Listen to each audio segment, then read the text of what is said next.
शिवा, बेटा शिवा,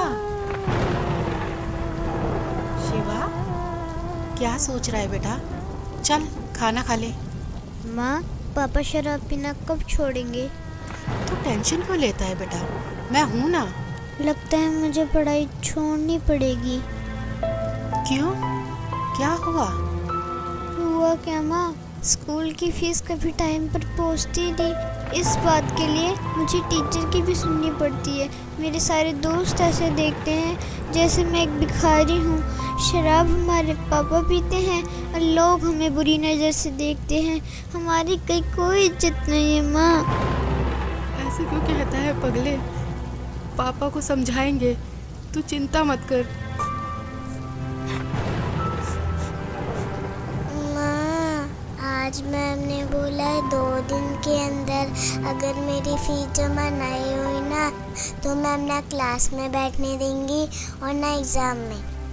आप मेरी फीस जमा करवा दो ना। हाँ हाँ मेरी बच्ची, सब हो जाएगा। कल करती हूँ कहीं से पैसे का इंतजाम। माँ, आपको तो बुखार है। अरे कुछ नहीं, वो खाना बनाया था ना तो आग की तपन से शरीर गर्म हो गया है। आओ खाना खा लो।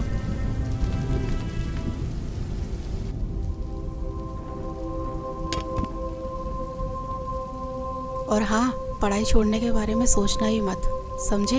वरना जिंदगी नर्क से बदतर हो जाएगी। करती हूँ तेरे पापा से बात। देख रहा है ना मुझे? अगर उस जमाने पे पढ़ाई पे ध्यान दिया होता तो आज तेरे पापा के साथ रहने के बजाय अलग कमा के खा रहे होते।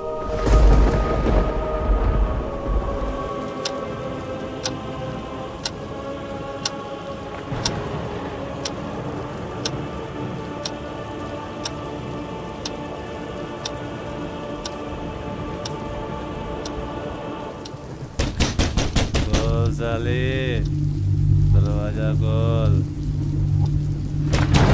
साले, दरवाजा खोल। अबे कहाँ मर गई साली? खोल साले। इनका तो रोज रोज का ड्रामा हो गया। आज तो दरवाजा खोलूंगी ही नहीं। खोल नहीं तो तोड़ दूंगा इसको। खोल साले, दरवाजा खोल। अबे तोड़ दूंगा इसको साली, दरवाजा खोल। कहाँ मर गई साली?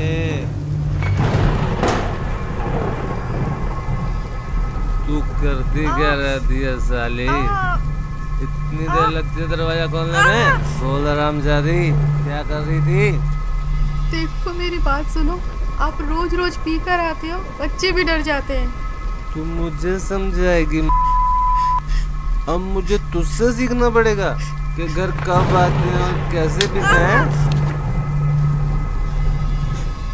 तू मुझे समझाएगी साली? तू मुझे सिखाएगी साली? तू मुझे समझाएगी साली? तू मुझे समझाएगी? मुझे समझाएगी?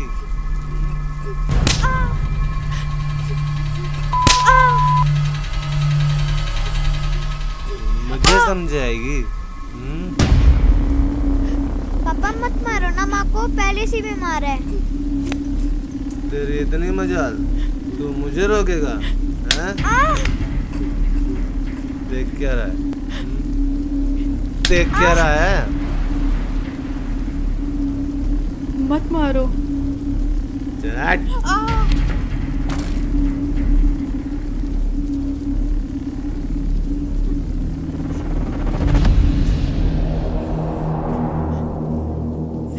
तू मुझे मारेगा साले? मैं भी देखता हूँ तेरी माँ ने तुझे कितना दूध पिलाया।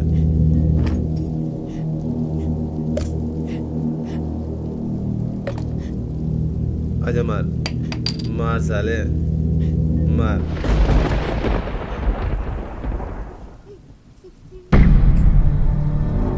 तुम सबको देख लूंगा मैं।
जी टिफिन। सुनो,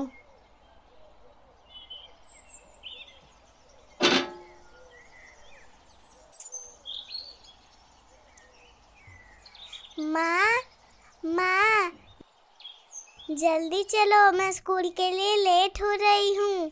हाँ हाँ मेरी बच्ची, बस 2 मिनट, मैं अभी तैयार होके आती हूँ।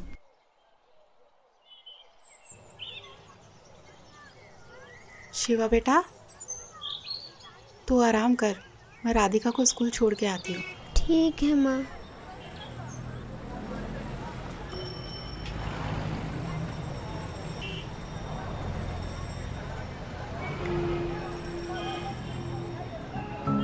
माँ, पापा कब सुधरेंगे? उन्होंने रात में भैया को बहुत मारा है ना।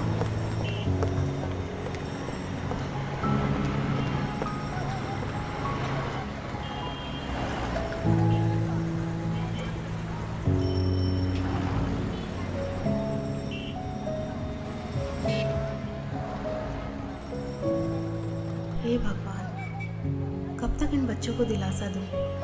मेरे होते हुए मेरे बच्चे नर्क जैसे जिंदगी जी रहे हैं। इससे अच्छा तो हम मर जाते, वो बेहतर होता। कम से कम रोज रोज की मार पिटाई और समाज में जलील होना तो बंद होगा।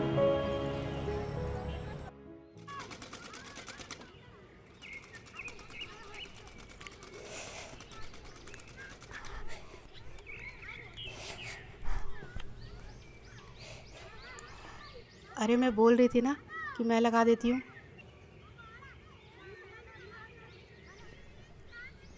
ला, मुझे दे। ठीक है।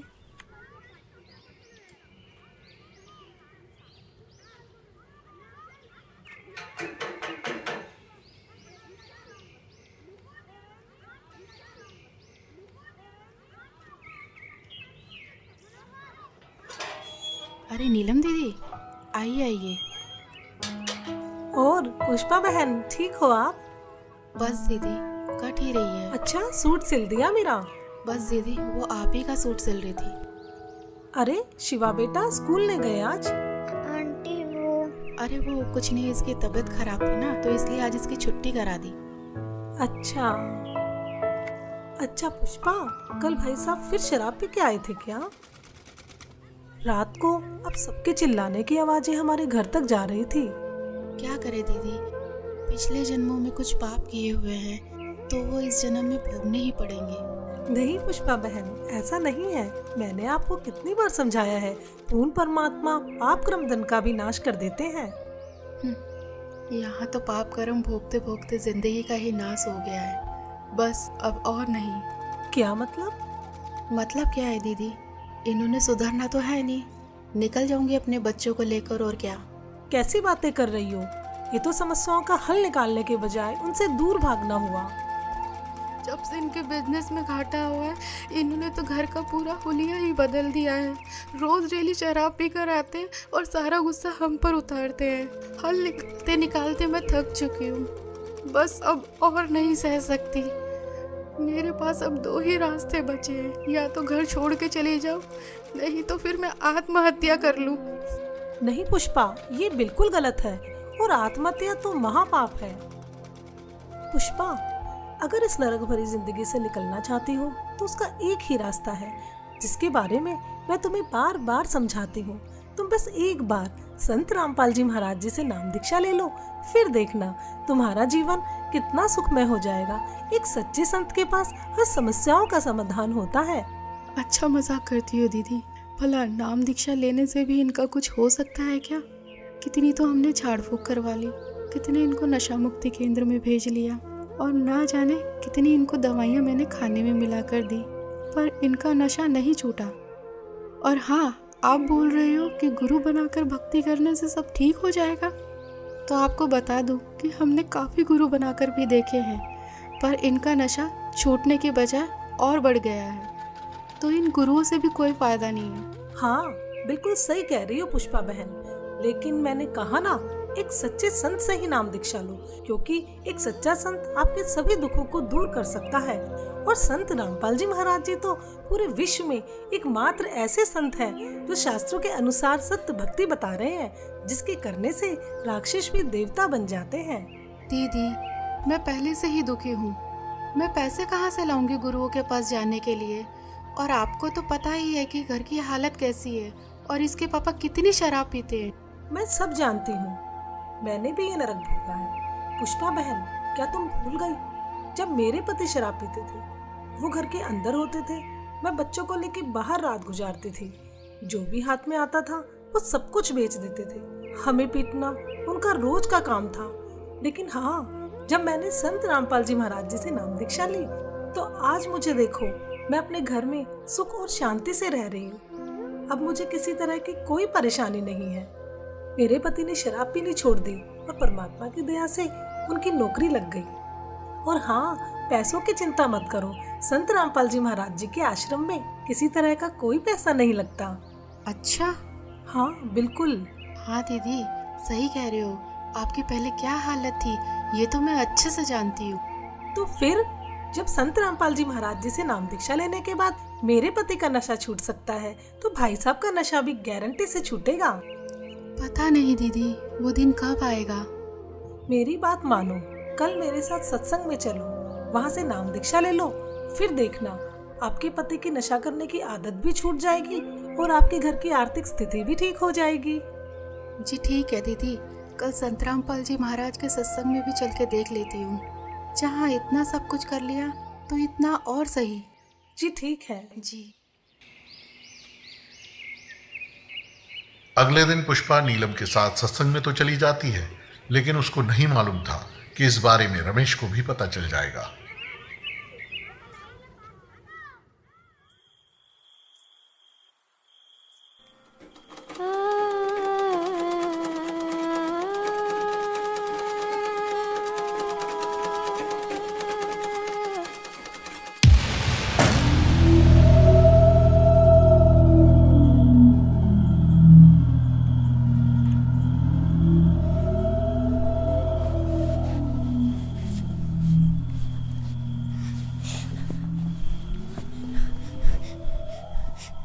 क्यों री, बहुत शौक चढ़ाते हो सत्संग में जाने का?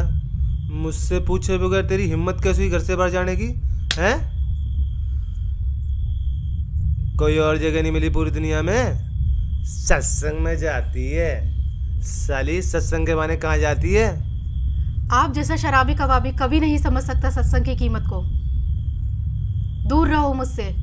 अपना जीवन तो बर्बाद कर रखा है और हम भक्ति करें ये भी नहीं देखा जाता आपसे। मुझे पता है क्या होता है तेरे सत्संग में। बकवास करने जाती है तू वहाँ। बस यही दिन देखने को रह गए थे, नाक कटा के रख दी तूने मेरी। और खबरदार, आज के बाद सत्संग का नाम भी लिया तो यहाँ चल खाना लगा।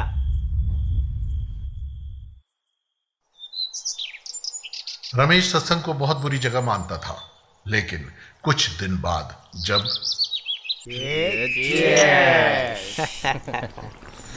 हाँ यार, छोड़ ना, क्या क्या। अबे कौन है साला? अरे दिनेश।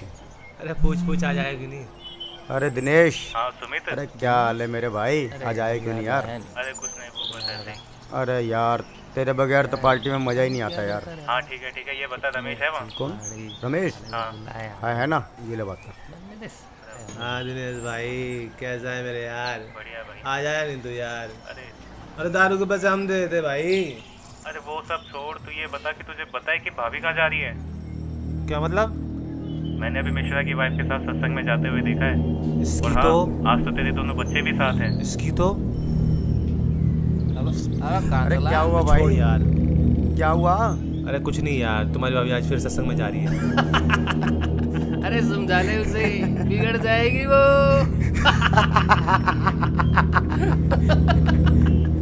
हाँ भाई छोड़ यार, आकर बात करता हूँ यार। अपने दोस्तों के सामने हुई इस बेइज्जती को रमेश सहन नहीं कर सका और गुस्से में आग बबूला होकर वहां से निकल गया।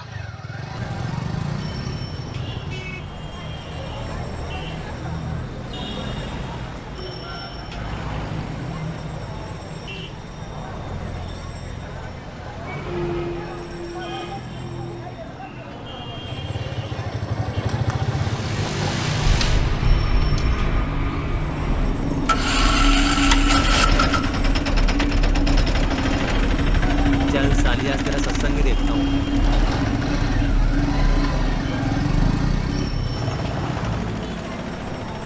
पुष्पा, बहुत अच्छा किया, इन बच्चों को भी ले आए। इन बच्चों को बचपन से ही परमात्मा की सही भक्ति का ज्ञान हो जाएगा। हाँ, आज छुट्टी थी ना इनकी, और इनके पापा भी सुबह सुबह कहीं अपने दोस्तों के साथ निकल गए, तो सोचा इन बच्चों को भी साथ ले चलो। बहुत अच्छा किया।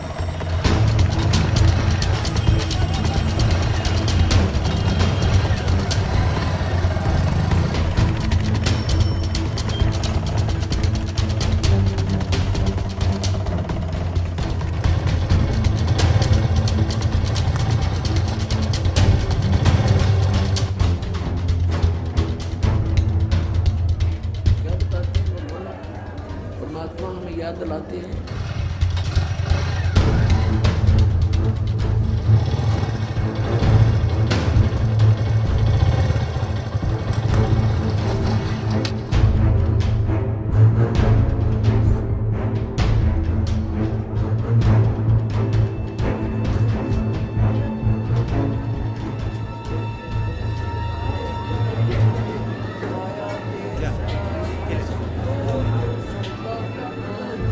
तीन लोक और भवन चतुर्दशी, तीन लोक और भवन चतुर्दशी, सब जग संतान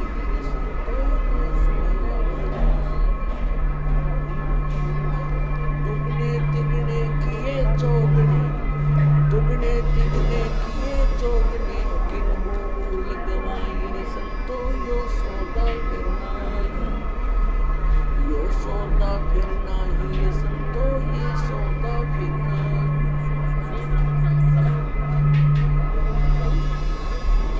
फिर क्या बताते हैं, यो दम टूटे पिंडा, सच है भगत जी, इधर नहीं जाना आपको। क्यों? क्योंकि ये बहनों का पंडाल है, आप उधर बैठ के भाइयों वाले पंडाल में सत्संग सुन लीजिए। उस दरगाह में मार पड़ेगी, उस दरगाह में मार। आश्रम में सभी को सत्संग सुनते हुए देखकर रमेश भी उन्हीं के बीच शांति से बैठ जाता है। मदरा पीवे कड़वा पानी, 17 जन्म समान के जानी। ओए, एक बार शराब पीता है तो 17 जन्म कंटिन्यू कुत्ते की योनि में जाओगा वो, एक बार। और जिसने बोतल की बोतल खाली कर रखी है उसका तो पता नहीं 1000 जन्म हो गएगा, 2000 जन्म कुत्ते के, और कुत्ते का जन्म तो एक कब तेरा। अब तो अफलातून पी के घुटी ला के शराब की और टिट्टी पाक जाए, और पत्नी रोवा खड़ी खड़ी कि ये रोटी खा ले ना मरेगा। वह थाली लेकर जाएगी, रोटी खा लो, और वो मारेगा ठोकर, दूर आ जा। वो पड़ेगी सारा दूर जाके पड़ेगा भोजन, और फिर उस दुष्ट आत्मा के साथ क्या होगा, कुत्ता बन के क्या खाएगा। जब तो ठोकर मारा था थालियों के, कुत्ता बनेगा, और फिर भूख लगेगी, सारी रात भौंकेगा, गली में पड़ेगा गर्मी सर्दी में। सुबह उठते ही कहाँ जाता है कुत्ता, रसोई में। मैं कहा उसने भोजन की, ऐसे ऐसे कर कर सीधा जाएगा जैसे कोई टोकनी है कोई नहीं, कि भूख लग रही, डट्टा जाना। अब वहाँ रसोई में अब कौन पढ़ दे उसको, मूर्ख को। कोई देख लेगा घर का सदस्य, पहले उसको करेगा तो, पर वो कानों पर घटाड़ा करे, भूख लग रही जोर की, सीधा ही चल पड़ता है वो। फिर उठा कर लठ उसके कड़े में ठोकेगा कमर में, फिर ट्या ट्या ट्या करता जाएगा गली में। फिर कुछ देर के बाद कुछ भूल सी पड़ेगी डंडे की, फिर सोचेगा भूख तक वो अंदर है ही, फिर दूसरे मकान की तरफ चलेगा। वहाँ उसके भाग और दुर्भाग्य, उसने कोई टूक मिला या लठ मिला या जूत मिला। जब वहाँ भी उसकी सेवा लठ से होगी तो फिर वो प्रयत्न छोड़ देता उस दिन का, फिर वो बाहर भागता जंगल की तरफ। वहाँ क्या खाता है, टट्टी खा के आता है। अर्ध पी के शराब मारा था ठोकर। तो ये कर्म याद दिलाए जाते हैं। ये किसी डोम बाट के गीत नहीं भाई, भगवान की बताई हुई गाथा, और जिन महापुरुषों ने इसका लाभ उठाया वो आपके प्रत्यक्ष कर दिया, और दास ने इसका अनुभव हुआ, और आप भी पार हो गए। इस ज्ञान को जितना फैलाओगे आपको उतना ही पुण्य मिलेगा, ये सत्कर्म मान लेना। सभी आपके भाई बहन हैं, भटक रहे हैं, प्यार से समझाना, क्योंकि प्यार से मानेंगे एक बार तो सबको रिएक्शन होगा ही होगा, क्योंकि काल बैठा है। ये बानी सुना दो, उनको कोई चिप दे दो, वो सुनते रहेंगे, काल भाग जाएगा, फिर वो अपने आप यहाँ आएंगे। आपके भाई बहन विश्व के प्राणी सब एक परमात्मा के बच्चे, ये ध्यान रखना।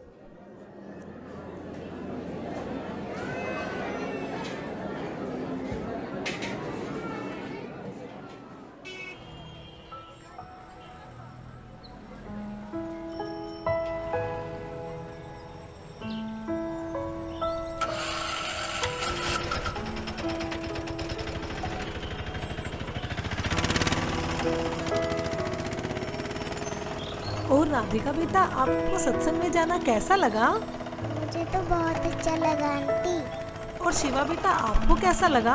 आंटी जी, सत्संग में जाना तो मुझे भी अच्छा लगा। अब डर है कि पापा पिटाई ना करे। बस दीदी, अब तो परमात्मा ही दया करेंगे।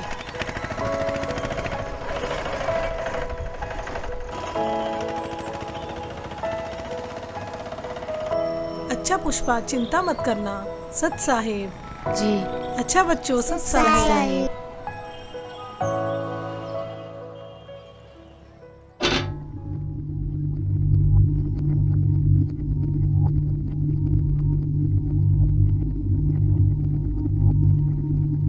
हाँ,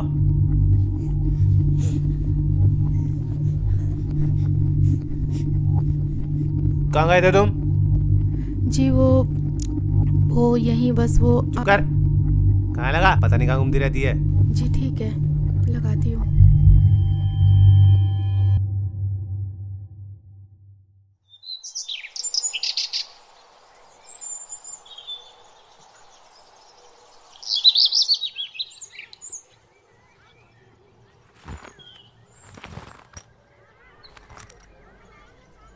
चलता हूँ।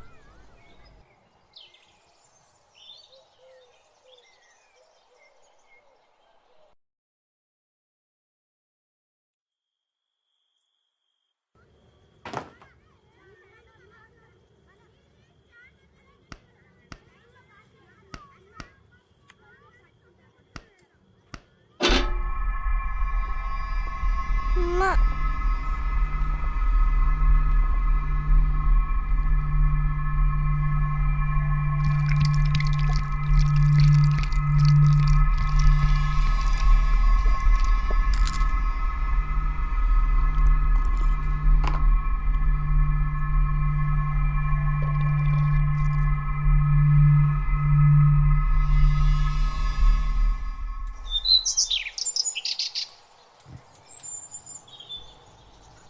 हाँ, टिफिन रेडी हुआ क्या? जी हाँ। क्या देख रही है? जी कुछ नहीं।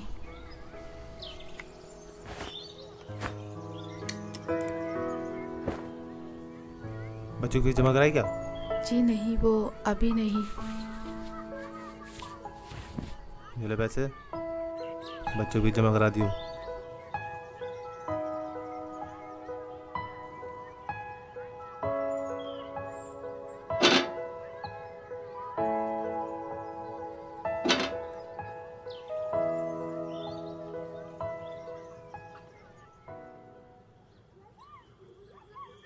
कुछ दिन से रमेश शाम को जल्दी घर आने लगता है, जिसे देख पुष्पा असमंजस में पड़ जाती है।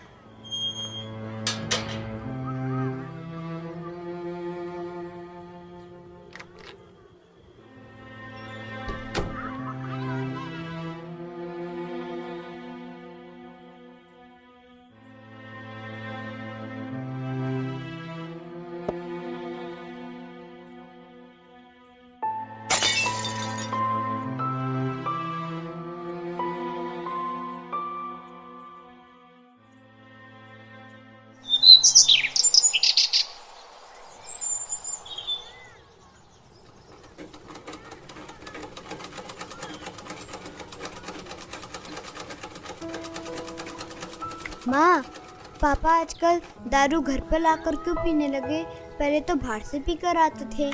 अरे सही तो है, पहले बाहर से पी के आते थे तो कभी किसी के साथ लड़ाई झगड़ा कराते, कभी किसी के साथ। अब ये तो है कि घर पर ही लाकर पीते हैं और बाहर वालों की भी नहीं सुननी पड़ेगी हमें। हाँ माँ, आजकल उनके स्वभाव में भी बहुत बदलाव आ गया है। लड़ाई झगड़ा और गाली गलौज भी बहुत कम कर दिया है। सही कहा भैया, अब तो मम्मी की पिटाई भी नहीं करते। हाँ, लगता है ये सब गुरुजी का ही चमत्कार है। हे परमात्मा, दया करना।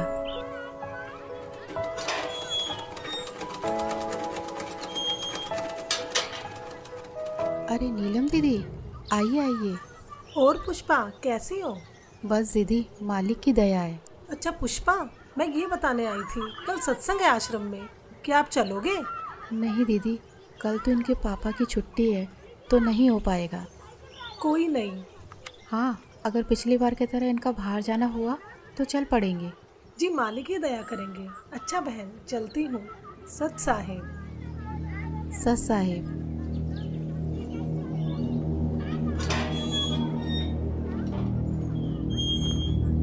क्या करने आई थी ये? कुछ नहीं जी, वो बस ऐसे ही इनके कपड़े थे तो पूछने आई थी। चल चुप कर, बकवास करती रहती है। और हाँ, कल सुबह मुझे जल्दी जाना है, खाना जल्दी बना दियो, कहीं सोचो छुट्टी है मेरी। जी ठीक है। रमेश की इस बात को सुनकर पुष्पा खुश हो जाती है कि ये सुबह जल्दी निकल जाएंगे तो मैं सत्संग में जा पाऊंगी।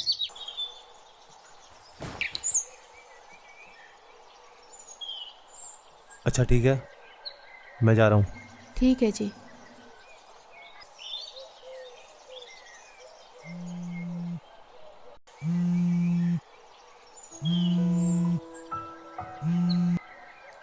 हाँ नीलम दीदी।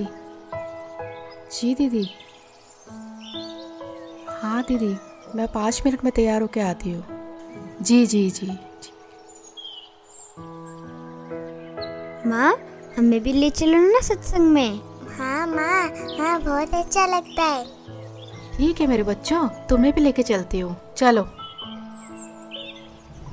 पुष्पा आज भी नीलम के साथ अपने दोनों बच्चों को लेकर सत्संग में पहुंच जाती है, इस बात से बेखबर कि आज यहाँ उसके साथ क्या होने वाला है। कोई आपत्ति आओगी कैसे खड़ा करूंगा। और क्या बताना चाहा था, जो परमात्मा 18 लाख व्यक्तियों को और 3 दिन तक भोजन भंडारे, लड्डू, जलेबी, कचौड़ी, पकौड़ी और दोहर और असरफी दे सकता है एक झोपड़ी में बैठा व्यक्ति, वो समर्थ कितना है। और आपको क्या नहीं दे सकता, पूरे विश्व को खिला सकता, वो पूरे असंख्य ब्रह्मांडों को 1 सेकंड में सब कुछ भर दे, हरा भरा कर दे इस पृथ्वी को, और आपका घर भर दे पूरा।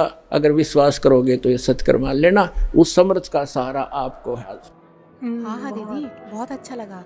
और मैं तो सोच रही थी और हाँ दीदी, कल तो कमाल हो गया। मुझसे पूछ रहे थे कि बच्चों की फीस जमा करा दी, तो मैंने कहा नहीं, तो मेरे हाथ में पैसे रख के चले गए। अच्छा हाँ बहन, परमात्मा पर ऐसे ही विश्वास रखो, परमात्मा जो चाहे सो कर सकते हैं।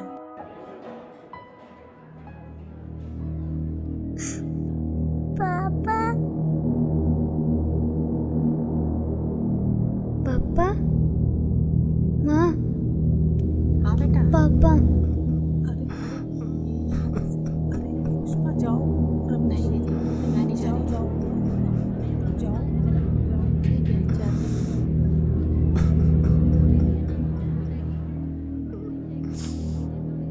मुझे माफ कर दो परमात्मा, मैं पापी हूँ मालिक। क्या हुआ जी? मुझे माफ कर दो पुष्पा, मुझसे बहुत बड़ी गलती हो गई। मुझे नहीं पता था मैं क्या कर रहा हूँ, लेकिन आज ये सत्संग सुन के मेरी अंतरात्मा जाग उठी है। मुझे गिलानी हो रही है अपने कुकर्मों में। मुझे माफ कर दो पुष्पा। कोई मुझे नहीं, माफ कर आप दो। रोइए मत।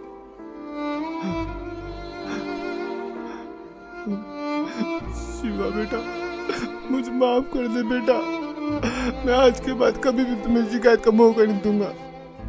राधिका बेटी, तेरे पापा सुधर गए बेटा, मैं प्रॉमिस करता हूँ मैं शराब को कभी हाथ भी नहीं लगाऊंगा। मुझे माफ कर दो बच्चों। नीलम बहन जी, आपका बहुत बहुत शुक्रिया जो आपने मेरे पूरे परिवार को यहाँ का रास्ता दिखाया। कोई बात नहीं रमेश भैया, लेकिन एक बात बताओ, आपको ये ज्ञान कैसे समझ आया? पिछली बार जब आप पुष्पा और दोनों बच्चों को यहाँ पर लेकर आए थे ना, तब मैं यहाँ आया था। उस दिन मैं आप लोगों के पीछे पीछे यहाँ तक आया था, ये सोच के कि यहाँ कुछ गलत काम होते होंगे तो इन लोगों को रंगे हाथ पकड़ूंगा। लेकिन मैं गलत था, क्योंकि सत्संग में जो बातें बताई गई उसे सुनकर तो मेरा दिमाग ही घूम गया, जिसके बाद मैं किसी को बगैर बताए यहाँ से निकल गया और आश्रम से जीने की राह पुस्तक भी ले गया। बस इस ज्ञान को मैं अच्छे से समझना चाह रहा था कि आखिर सच्चाई क्या है। मैंने घर जाते बुक को पढ़ना शुरू किया और टीवी पर जो संत रामपाल जी महाराज जी का सत्संग आता है उसे सुनने लगा। मैं ये बिल्कुल भी नहीं चाहता था कि पुष्पा और दोनों बच्चों को ये पता चले कि मैं संत रामपाल जी महाराज जी का सत्संग सुनता हूँ। मानो एक रूटीन सा बन गया हो कि शाम को घर आकर दारू पीता था और सामने सत्संग भी चला देता था। जीवन वो कोढ़ से दुख होता हो, कुष्ठ से, इतना कष्ट आपको माँ के गर्भ में उस पीरियड में हो जाता है। तो उस समय ये परमात्मा से बार बार प्रार्थना करता है, हे प्रभु, हे मालिक, एक बार इस नरक से निकाल दो। वहाँ इसको याद भी होता है कि तू ये कष्ट किस लिए भोग रहा है। उसको याद होता है उसमें कि मैंने पहले बहुत से मनुष्य जन्म प्राप्त किए, साधना की नहीं, और जिस कारण से 84 लाख योनियां भी भोगी, कुत्ते गधे सुअर के जीवन उसको खूब याद आते हैं। फिल्म चलती रहती है उसकी। तो फिर ये कहता, भगवान एक बार इस नरक से निकाल दो, सदा आपको याद करूँगा, परम संत की खोज करूँगा जैसा कि आपने बता रखा है, और सत साधना करूँगा भगवान, केवल अपने पेट के लिए कार्य भी करूँगा लेकिन आपकी याद नहीं भूलूंगा। अब परमात्मा कहते हैं बाहर आ जाता है प्राणी और आते ही सबसे पहले भगवान भूलता है, बाकी सारी बकवाद याद कर लेता है। शराब पीनी, मांस खानी, सिनेमा देखना और 36 फंड, बड़ी कोठी कार बनानी। तो कहते भगवान बोल कर सब कुछ याद कर लेता है ये। फिर परमात्मा ही याद दिलाने आते हैं उसको। सत्संग सुनते सुनते मुझे कुछ ज्ञान भी होने लगा और दारू से तो मुझे नफरत सी हो गई थी।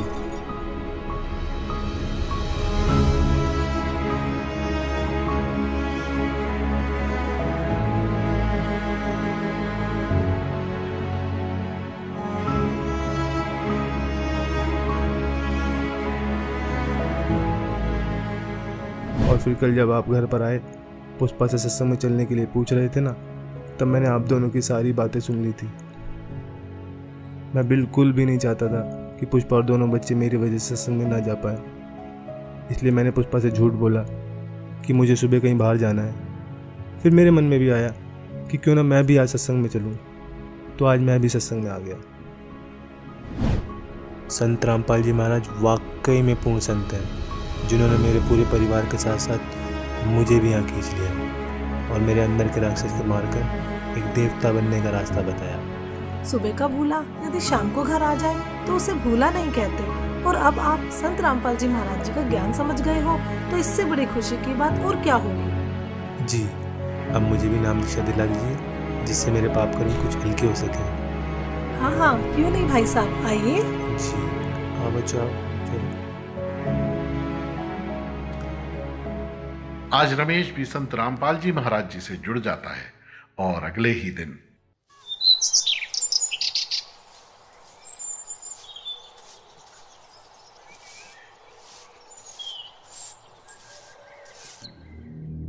ये क्या कर रहे हो आप? कल तो आप कह रहे थे कि आज के बाद शराब नहीं पीऊंगा।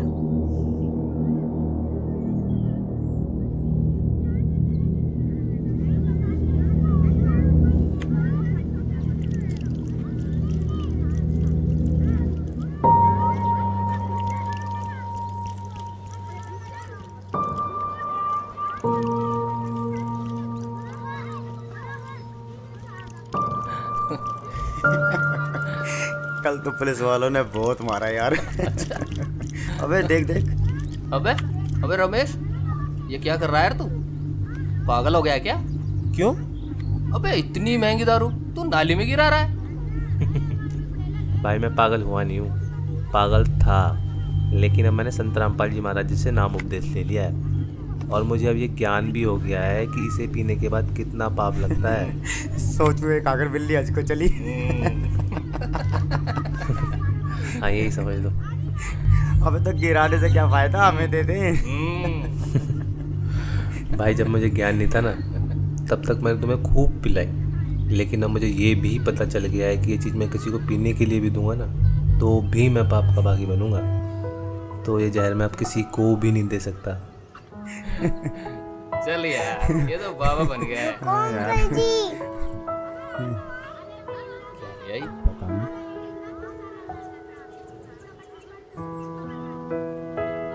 अरे ये क्या ले आई? ये हमारे गुरुजी संत रामपाल जी महाराज की पुस्तक। जीने की राह?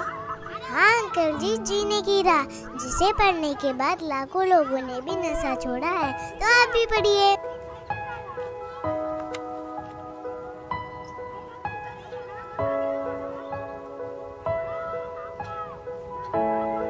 हाँ राधिका बेटा, आपने बोला है तो हम जरूर पढ़ेंगे। अच्छा तो बोलो फिर। बंदी छोड़ सतगुरु रामपाल जी महाराज की जय हो।